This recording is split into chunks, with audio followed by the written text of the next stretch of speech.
Hizb ut তাওহীদের ইমাম জনাব মোহাম্মদ বাইজিদ খান পন্নী উর্ফে বিড়িখুর থেকে সে বলেছে, আপনি মুসলমান হন, হিন্দু হন, বৌদ্ধ হন, ইহুদি হন, খ্রিস্টান হন, কোনো সমস্যা নাই, আপনি পৃথিবীতে শান্তি প্রতিষ্ঠা করবেন, পরকালে আল্লাহ আপনাকে জান্নাত দিবেন।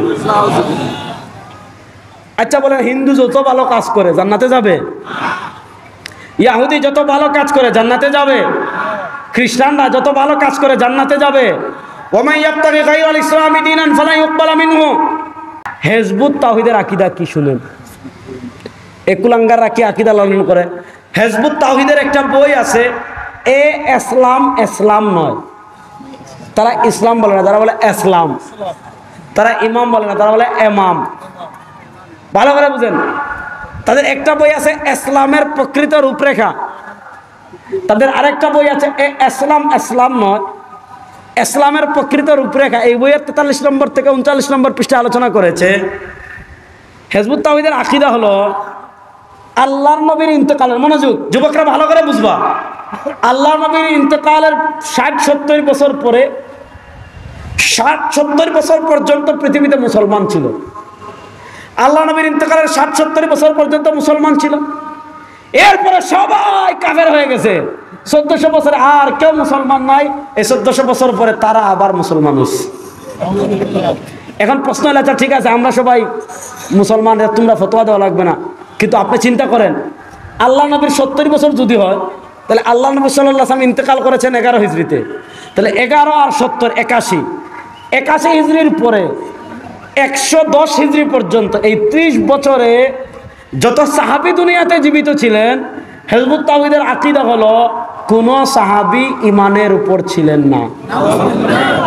নাউজুবিল্লাহ রাস্তে বলেন, নাউজুবিল্লাহ রাস্তে বলেন। আচ্ছা কেউ যদি বলে ওই সাহাবারা ঈমানের উপর ছিলেন না, বুঝতে হবে এটা একটা হারুন আঙ্কেল, ঠিক না বেটি? যারা বলবে সাহাবায়ে কেরামের ঈমান নাই, আমরা বলবো সাহাবায়ে কেরামের ঈমান আছে, তোর ঈমান নাই। এজন্য 1 নম্বর তারা তাকফিরি জামাত খারিজি। 2 নম্বর কি করে জানেন? হিজবুত তাওহীদের ইমাম। আচ্ছা বলেন তো, মুজিজা হয় কাদের? নবীদের। মুজিজা হয় কাদের? নবীদের। হিজবুত তাওহীদের একটা বই লিখেছে, আল্লাহর মুজিজা হিজবুত তাওহীদের বিজয় ঘোষণা। তারা বলেছে মুসা আলাইহিস সালাম সত্য নবী, এটা প্রমাণের জন্য আল্লাহ মুজিজা দিয়েছেন। ঈসা আলাইহিস সালাম সত্য নবী, এটা প্রমাণের জন্য আল্লাহ মুজিজা দিয়েছেন। আমাদের নবী সত্য নবী, আল্লাহ মুজিজা কি মুজিজা দিয়েছেন? আঙ্গুল দিয়ে ইশারা করেছেন, আসমানের চাঁদ দ্বিখণ্ডিত হয়ে গিয়েছে। তো তারা বলে মুসার যেমন মুজিজা ছিল, ঈসার যেমন মুজিজা ছিল, সুলাইমানের যেমন মুজিজা ছিল, দাউদের যেমন মুজিজা ছিল, হিজবুত তাওহীদের ইমাম জনাব মোহাম্মদ বাইজিদ খান পন্নী উর্ফে বিড়িখুর, জনাব মোহাম্মদ বাইজিদ খান পন্নী উর্ফে বিড়িখুর, এই বাইজিদ খান পন্নীর উপর আল্লাহ নাকি 8টা মুজিজা নাজিল করেছেন। আচ্ছা বলেন, যে ব্যক্তি বলে আমার উপর 8টা মুজিজা আসছে, এটা মুসলমান না কাফের? আর আসতে বলেন, এটা মুজিজা না কাফের? এটা মুসলমান না কাফের? কাফের। হিজবুত তাওহীদের এখনকার ইমাম যে সেলিমের একটা ভাষণ দিয়েছে সূত্রাপুর। পৃথিবীতে জয় যুবকরা এটা বুঝবা ভালো কইরা, পৃথিবীতে ইহুদি খ্রিস্টানদের গ্লোবাল একটা ফিতনা আছে, সেটার নাম হলো ইন্টারফেথ। আরবিতে বলে ওয়াহদাতুল আদিয়ান, বাংলাতে বলে আন্তধর্ম। আন্তধর্ম মানে কি? তারা বলবে সব ধর্ম সত্য, ধর্মে ধর্মে কোনো সংঘাত নাই। নাউজুবিল্লাহ বলেন। আচ্ছা বলেন, সব ধর্ম সত্য না? সত্য ধর্ম কয়টা? বলেন না, সত্য ধর্ম কয়টা? সেই সত্য ধর্মের নাম, সেই সত্য ধর্মের নাম তো এই ইন্টারফেথ। ধর্মে ধর্মে সংঘাত, ধর্মে ধর্মে বিভেদ নাই, সব ধর্ম সত্য। এই ইন্টারফেথ খ্রিস্টানরা মুসলমান সমাজে প্রতিষ্ঠা করার জন্য কিছু দালাল তৈরি করে ওই ইন্টারফেইথের পিছনে, ইন্টারফেইথ প্রতিষ্ঠার পক্ষে বাংলাদেশের যেই দল সবচেয়ে বেশি দালালি করে ওই দলের নাম হলো হিজবুত তাওহীদ। তার প্রমাণ তাদের সেলিম যে বক্তব্য দিয়েছিল সূত্রাপুর, এটার লিখিত বই আমার কাছে আছে। সেই বইয়ের 17 নম্বর পৃষ্ঠা থেকে সে বলেছে, আপনি মুসলমান হন, হিন্দু হন, বৌদ্ধ হন, ইহুদি হন, খ্রিস্টান হন, কোনো সমস্যা নাই, আপনি পৃথিবীতে শান্তি প্রতিষ্ঠা করবেন, পরকালে আল্লাহ আপনাকে জান্নাত দিবে। আচ্ছা বলেন, হিন্দু যত ভালো কাজ করে জান্নাতে যাবে? ইহুদি যত ভালো কাজ করে জান্নাতে যাবে? খ্রিস্টানরা যত ভালো কাজ করে জান্নাতে যাবে? ওয়ামাই ইয়াবতাগি গায়রাল ইসলামি দীনান ফালা ইউকবালা মিনহু। আর হিজবুত তাওহীদের আরেকটা আকীদা হলো, যারাই জিহাদ করে না তারাই কাফের। এই হিসাবে বাংলাদেশের যত আপনাদের প্রফেসর ইউনুস সেও কাফের, ডক্টর ইউনুস সেও কাফের, আমাদের মন্ত্রী পরিষদে যারা আছেন তারাও কাফের, এখানে যারা আছেন তারা কাফের। সুতরাং এই যে কুফরি একটা কোরআন সুন্নাহ বিবর্জিত একটা ফিরকা, এদের ব্যাপারে আমাদের সতর্ক থাকার দরকার আছে না নাই? এই হিজবুত তাওহীদ একটা উগ্রবাদী সংগঠন। এদেশে যদি মানে জেএমবিকে নিষিদ্ধ করা হয়, এদেশে যদি হরকাতুল মুজাহিদকে নিষিদ্ধ করা হয়, এদেশে যদি হিজবুত তাহরিরকে নিষিদ্ধ করা হয়, তাহলে জেএমবি থেকে আর উগ্র বক্তব্য হিজবুত তাওহীদের বই ইসলাম নয়, ইসলামের প্রকৃত রূপরেখা, আকীদা, এরপর মুসলিমদের পায়ে লুটিয়ে পড়বে বিশ্ব, এই যে তাদের বইগুলো আছে, এদের চেয়ে আরো উগ্র বক্তব্য তারা দিয়েছে। সুতরাং হিজবুত তাহরিরকে যেমন নিষিদ্ধ করা হয়েছে, জেএমবিকে যেমন নিষিদ্ধ করা হয়েছে, হিজবুত তাওহীদকে বাংলাদেশে নিষিদ্ধ করতে হবে। ঈমান চুরের আরেকটা বিষয় হলো ধর্মনিরপেক্ষতা। এটা আমি একটু বলি, সময় কম। ধর্মনিরপেক্ষতা নিয়ে আমি একটু আলাপ দিই, ভালো করে বুঝবেন। এই শতাব্দীতে আমাদের সবচেয়ে কষ্টের জায়গা কোনটা জানেন? এই শতাব্দীতে মুসলমানদের জন্য সবচেয়ে কষ্টের জায়গা, আমাদের ভিতর তারা ধর্মনিরপেক্ষতাবাদ ঢুকিয়েছে, আমাদের ভিতর তারা জাতীয়তাবাদ ঢুকিয়েছে। আমি আপনাদেরকে বলি, বাংলাদেশে এটা আমাদের জাতীয়তাবাদ না, বাঙালি এটা আমাদের জাতীয়তাবাদ না। আমাদের জাতীয়তাবাদ আমরা মুসলিম। বলেন আমাদের জাতীয়তাবাদ আমরা, রাস্তা বলেন আমাদের জাতীয়তাবাদ আমরা, দুই হাত তুলে বলেন আমাদের জাতীয়তাবাদ আমরা, আর জোরে বলেন আমাদের জাতীয়তাবাদ আমরা। আর মুসলিম জাতির একমাত্র পিতা হযরত ইব্রাহিম, মুসলমানদের একমাত্র জাতির পিতা হযরতে, এর বাইরে আমাদের কোন জাতির পিতা, হাত তুলে বলেন, এর বাইরে আমাদের কোন জাতির পিতা, জাতির আম্মা, জাতির চাচা, জাতির খালা, জাতির ভাবি, কোন লেডি ফেরাউনের বাপ, কোন খুনির বাপ, কোন স্বৈরাচারের বাপ, কোন ভারতের দালালের বাপ আমাদের জাতির পিতা হতে পারে না, পারে না, পারে না। আমাদের একমাত্র জাতির পিতা হযরতে। এবার আমাদের ভিতর তারা ঢুকিয়েছে জাতীয়তাবাদ। তোমাকে বলছে তুমি বাংলাদেশি, এখানে একজনকে আব্বা বানাও। ওখানে বলছে তুমি পাকিস্তানি, ওখানে একজনকে আব্বা বানাও। ওখানে বলেছে তুমি তুমি তুরস্ক, তুর্কি, তুমি একজনকে আব্বা বানাও। এই আমাদের মধ্যে তারা এক নম্বর যে ফিতনা ঢুকিয়েছে, এটা নাম হলো জাতীয়তাবাদ। অর্থাৎ আমাদেরকে বিভিন্ন জাতিতে তারা বিভক্ত করেছে। এই জাতীয়তাবাদের বেড়াজালে বিভক্ত হওয়ার কারণে আজকে আমাদের পাশে আরাকানে মুসলমানদেরকে কচুকাটা করা হয়, আমরা কিছু করতে পারি না। গাজা পৃথিবীর নির্মম বাস্তবতা। হ্যাঁ সেটা দিব। আচ্ছা, পৃথিবীর নির্মম বাস্তবতা হলো গাজা, পৃথিবীর নির্মম বাস্তবতা হলো রাফা। আপনারা দেখেছেন রাফায় একজন মানুষও নাই, পুরা রাফা শেষ, পুরা গাজা 2-1 দিনের ভিতর শেষ হয়ে যাবে। এটার কারণ কি? এটার কারণ হলো আমাদের ভিতর তারা জাতীয়তাবাদ ঢুকিয়ে দিয়েছে।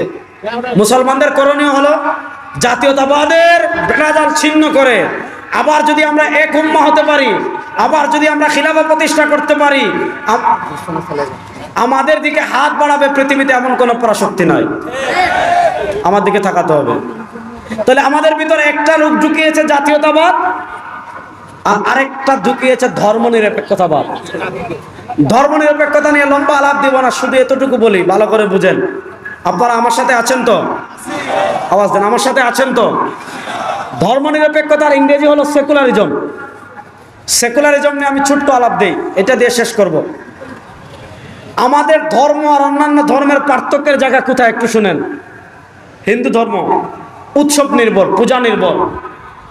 খ্রিস্টান ধর্ম ক্রিসমাস ডে নির্ভর, বড়দিন নির্ভর। অর্থাৎ হিন্দু ধর্ম কি, যখন পূজার সময় আসবে আপনি পূজা করবেন, 3-4 দিন মূর্তি বানাবেন, নাচানাচি করবেন, প্রাসাদ বানাবেন, আনন্দ করবেন, 3-4 দিন পর মূর্তি নিয়ে নদীতে ফেলে দিবেন, আপনি হিন্দু। বাস, তাদের ধর্ম এই মূর্তির মাঝে। এখন প্রশ্ন হলো, সে খাবে কেমনে? তার ধর্ম মাথা কামায় না, যেভাবে মন চায় খা। সে ঘুমাবে কেমনে? তার ধর্ম মাথা কামায় না, যেভাবে মন চায় ঘুমা। সে হাঁটবে কেমনে? তার ধর্ম মাথা কামায় না, যেভাবে মন চায় হাঁটো। সে ব্যবসা করবে কেমনে? তার ধর্ম মাথা কামায় না, যেভাবে মন চায় ব্যবসা কর। সে রাজনীতি করবে কেমনে? তার ধর্ম মাথা কামায় না, যেভাবে মন চায় রাজনীতি কর। সে রাষ্ট্র চালাবে কেমনে? তার ধর্ম মাথা কামায় না, যেভাবে মন চায় রাষ্ট্র চালা। সে অর্থনীতি চালাবে কেমনে? তার ধর্ম মাথা কামায় না, যেভাবে মন চায় অর্থনীতি পরিচালনা কর। সে বিচার ব্যবস্থা পরিচালনা করবে কেমনে? তার ধর্ম মাথা কামায় না, যেভাবে মন চায় পরিচালনা কর। সে সংবিধান লিখবে কেমনে? তার ধর্ম মাথা কামায় না, যেভাবে মন চায় সংবিধান লেখ। তাহলে প্রশ্ন হলো, ধর্ম কোথায়? ধর্ম থাকবে মন্দিরে। আসেন খ্রিস্টানদের। হাকিমুল উম্মত আল্লামা আশরাফ আলী থানভী রাহিমাহুল্লাহ লিখেছেন, শেখুল ইসলাম জাস্টিস তাকি উসমানী লিখেছেন, মুফাক্কির ইসলাম শহীদ আবুল হাসান আলী নদভী রাহিমাহুল্লাহ লিখেছেন, খ্রিস্টানদের রাজ্য পরিচালনার 2 মিনিট সময় নেই। খ্রিস্টানদের রাজ্য পরিচালনার একটা মৌলিক মূলনীতি ছিল কায়সার কায়সার, গির্জা গির্জা। মানে ধর্ম থাকবে গির্জায়। আপনি ব্যক্তি জীবনে ধর্ম পালন করতে চান, গির্জায় যান। আপনার পরিবারে ধর্ম পালন করতে চান, গির্জায় যান। আপনার সমাজে ধর্ম পালন করতে চান, গির্জায় যান। রাষ্ট্র কেমনে চলবে? গির্জা মাথা কামাবে না। রাষ্ট্রের সংবিধান কি হবে? গির্জা মাথা কামাবে না। রাষ্ট্রের অর্থনীতি কি হবে? গির্জা মাথা কামাবে না। রাষ্ট্রের বিচার ব্যবস্থা কি হবে? গির্জা মাথা কামাবে না। রাষ্ট্রের সংবিধান কি হবে? গির্জা মাথা কামাবে না। রাষ্ট্রের আইন কি হবে? গির্জা মাথা কামাবে না। রাষ্ট্র সন্ধি করবে কার কাছে? গির্জা মাথা কামাবে না। রাষ্ট্র যুদ্ধ করবে কার কাছে? গির্জা মাথা কামাবে না। ধর্ম কোথায় থাকবে? গির্জায়। কায়সার কায়সার, গির্জা গির্জা। রাষ্ট্র থাকবে রাষ্ট্রের মতো, ধর্ম থাকবে ধর্মের মতো। এই যে চিন্তা, হিন্দুদের চিন্তা, ধর্ম থাকবে মন্দিরে। খ্রিস্টানদের চিন্তা, ধর্ম থাকবে গির্জায়। আল্লামা আশরাফ আলী থানভী লিখেছেন, শেখুল ইসলাম তাকি উসমানী লিখেছেন, এই চিন্তাটাই তারা আমাদের ভিতর যে পোশাক পরে ঢুকিয়েছে, সেটার নাম হলো সেকুলারিজম। তারা আমাদেরকে শিখায় ধর্ম থাকবে মসজিদে। হ্যাঁ, ধর্ম মসজিদে থাকুক, সমস্যা নাই, কিন্তু তাদের ধর্ম আর আমাদের ধর্মের পার্থক্যের জায়গা বুঝেন। আমি হাঁটবো কিভাবে? মনোযোগ। আমি হাঁটবো কিভাবে? আমার ধর্মে আছে না নাই? জোরে বলেন। আমি খাবো কিভাবে? ধর্মে আছে না নাই? আমি ঘুমাবো কিভাবে? ধর্মে আছে না নাই? আমি বাথরুমে যাব কিভাবে, বের হবো কিভাবে? ইসলামে আছে না নাই? আমি ব্যবসা করবো কেমনে? ইসলামে আছে না নাই? আমি রাজনীতি করবো কেমনে? এটা ইসলামে নাই। বুঝা বলেন। আমি রাজনীতি করবো কেমনে? এটা ইসলামে আছে না নাই? আমি সংসদ চালাবো কেমনে? ইসলামে আছে না নাই? আমি হাইকোর্ট সুপ্রিম কোর্ট চালাবো কেমনে? ইসলামে আছে না নাই? আমার বিচার ব্যবস্থা কেমনে চলবে? ইসলামে আছে না নাই? আমার অর্থনীতি কেমনে চলবে? ইসলামে আছে না নাই? কিন্তু আমাদের মাথায় ঢুকাইছে সেকুলারিজম। ইসলাম মানে শুক্রবারে মসজিদে জিলাপি খাওয়া, ইসলাম মানে তাবারুক খাওয়া, ইসলাম মানে ওয়াজ করা। না, ইসলামে ওয়াজ করা যেমন আছে, ইসলামে নামাজ যেমন আছে, ইসলামে রোজা যেমন আছে, ইসলামে হজ যেমন আছে, ইসলামে যাকাত যেমন আছে, ইসলামে রাষ্ট্র পরিচালনা আছে না নাই? এই ধর্মনিরপেক্ষতা ঢুকাই দিছে। আল্লামা জাহিদ কাউসারী রাহিমাহুল্লাহ প্রবন্ধ লিখেছেন, হুকম মুহাওয়ারাতি ফাসলিদ দ্বীন আনিদ দাওলা। ওইদিকে যাব না। মাওলানা জুনায়েদ আল হাবিব হাফিজাল্লাহ চলে আসছেন। শেষ কথা বলবো, বাংলাদেশের বয়স 53 বছর হয়েছে। আপনারা ন্যাশনালিজম দেখেছেন, আপনারা ডেমোক্রেসি দেখেছেন, আপনারা সোশ্যালিজম দেখেছেন, আপনারা সেকুলারিজম দেখেছেন। আমাদের সংবিধানে মুক্তিযুদ্ধের চেতনা 4টা বানানো হয়েছে। আমি এবার পোলোগ্রাউন্ডে বক্তৃতা করেছিলাম, 1 কোটি টাকার চ্যালেঞ্জ করেছি। আমাদের মুক্তিযুদ্ধের চেতনা কখনো ধর্মনিরপেক্ষতা ছিল না। আমাদের মুক্তিযুদ্ধের চেতনা 3টা: সাম্য, মানবিক মর্যাদা, সামাজিক সুবিচার। বাংলাদেশের 52 বছর হয়েছে, 53 বছর হয়েছে। সোশ্যালিজম দেখেছেন, ডেমোক্রেসি দেখেছেন, ন্যাশনালিজম দেখেছেন, ধর্মনিরপেক্ষতা দেখেছেন, তন্ত্র দেখেছেন, মন্ত্র দেখেছেন। বাংলাদেশের নেতার পরিবর্তন অনেকবার হয়েছে, বাংলাদেশের ক্ষমতার পরিবর্তন অনেকবার হয়েছে, বাংলাদেশের চেহারার পরিবর্তন অনেকবার হয়েছে। আর শুধু নেতার পরিবর্তন না, নেতার পরিবর্তন অনেকবার হয়েছে। খুন বন্ধ হয় নাই, চাঁদাবাজি বন্ধ হয় নাই, টেন্ডারবাজি বন্ধ হয় নাই, লুটতরাজ বন্ধ হয় নাই। সব তন্ত্রমন্ত্রের খেলা বাংলাদেশে শেষ। এবার সংসদে কোরআনের পতাকা ওড়ানোর জন্য প্রস্তুত আছেন না? না, ইনশাআল্লাহ। শুনেন শুনেন, আগে বলতেন হুজুররা আপনারা এখন, এবার যদি বাংলাদেশের সব ইসলামী রাজনীতিবিদ, বাংলাদেশের সব ইসলামী দল ঐক্যবদ্ধ হয়ে আপনাদেরকে ডাক দিয়ে ডেমোক্রেসি দেখেছেন, সোশ্যালিজম দেখেছেন, ন্যাশনালিজম দেখেছেন, সেকুলারিজম দেখেছেন, এবার সংসদে কোরআনের পতাকা ওড়াবো, হাইকোর্ট সুপ্রিম কোর্টে কোরআনের পতাকা ওড়াবো। রংপুরের মুসলমান, নীলফামারীর মুসলমান, উত্তরবঙ্গের মুসলমান সংসদে কালেমার পতাকা ওড়ানোর জন্য প্রস্তুত আছেন না? না, ইনশাআল্লাহ। তাকবীর! আল কোরআনের আলো সংসদে শোনেন, ফিতনা আরেক, শেষ কথা, ফিতনা নতুন আরেকটা বের হয়েছে, এটার নাম হলো সাদিয়ানি। আছে না নাই? ওই সাদ সাহেবের মৌলিক বিভ্রান্তি কি কি, এটা নিয়ে আমার 1 ঘন্টার একটা আলোচনা আছে, শুনবেন। আহলুস সুন্নাহ ওয়াল জামাতের আকীদা, নবীদের সমালোচনা করা জায়েজ নাই। আহলুস সুন্নাহ ওয়াল জামাতের আকীদা, সাহাবা একরামের সমালোচনা করা জায়েজ নাই। সাদ সাহেব এমন তাবলিগ বুঝছেন, যে তাবলিগ দিয়ে ইউসুফ আলাইহিস সালামের সমালোচনা করেছেন, যে তাবলিগ দিয়ে আপনার মুসা আলাইহিস সালামের সমালোচনা করেছেন, যে তাবলিগ দিয়ে আমাদের নবীকে সমালোচনা করেছেন। সাদ সাহেবের সাথে দারুল দেওবন এবং আমাদের টাকা নিয়েও দ্বন্দ্ব নাই, পয়সা নিয়েও দ্বন্দ্ব নাই, জমি জমা নিয়েও দ্বন্দ্ব নাই। ইয়াহমিলু হাযাল ইলমা মিন কুল্লি খালাফিন উদুলু ইয়ানফুনা আনহু তাহরিফাল গালিন ওয়া ইমতিহালাল মুবতিলিন ওয়া তা'ওয়িলাল জাহিলিন। যারাই দিনের বিকৃতি করবে, যারাই কোরআন সুন্নাহর বাহিরে যাবে, আমার বাপও গেলে, আমার নেতাও গেলে, আমার পীরও গেলে, কাউকে ছাড় দিব না। সুতরাং সব উলামা ইকরাম যেদিকে আছেন, উলামা ইকরামের তাবলীগে থাকবো তো ইনশাআল্লাহ। আল্লাহ তাআলা আমাদের সবাইকে কবুল করুক, আমিন।